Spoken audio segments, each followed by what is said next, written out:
தாய் தமிழ் உறவுகளுக்கு வணக்கம். நடிகர் தனுஷ் கட்சியில் பிரபல திராவிட தலைவர் இணைகின்றார் என்ற தலைப்பில் இந்த காணொளியை காண்கிறோம்.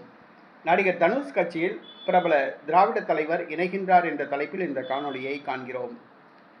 திமுக ஆட்சியில் இருந்தபோது தமிழ்நாடு பாடநூல் கழக தலைவராக இருந்தவர் பட்டிமன்ற பேச்சாளர் லியோனி. இவர் திமுகவை சேர்ந்தவர், ஆபாச பேச்சாளர், எப்பொழுதும் குடிபோதையிலேயே இருப்பார். அதனால்தான் இவரை திமுகவின் தலைமை கழக பேச்சாளராக நியமித்தார்கள். அடுத்ததாக தமிழ்நாடு பாடநூல் கழக தலைவராக நியமித்தார்கள். தற்பொழுது திமுக ஆட்சியில் கிடையாது. இவர் நேற்றைய தினம் வைகோ பற்றி ஒரு கருத்து கூறினார். வைகோ அவர்கள் தமிழக வெற்றி கழகத்தில் இணைந்ததன் மூலமாக மதிமுக முடிவுக்கு வந்ததாக குறிப்பிட்டுள்ளார். வைகோ தன்னுடைய நிலைப்பாட்டை அடிக்கடி மாற்றிக்கொள்பவர். 3 மாதம் கழித்து நடிகர் தனுஷ் கட்சியில் வைகோ இருப்பார். அவருடைய பேச்சுக்கு நான் அடிமை, ஆனால் தற்பொழுது அவருடைய அரசியல் முடிவுக்கு வந்துவிட்டதாக குறிப்பிட்டுள்ளார். வைகோ குறித்து சில தேவையற்ற கருத்துக்களை கூறியுள்ளார்.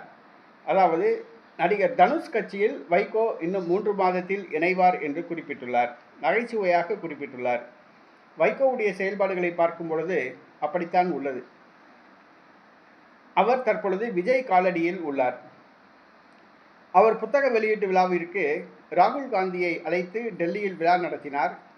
புத்தகத்தை விஜய் பெற்றுக்கொள்வதாக இருந்தது. ஆனால் விஜய் வைகோவை ஒரு பொருட்டாகவே கண்டுகொள்ளவில்லை.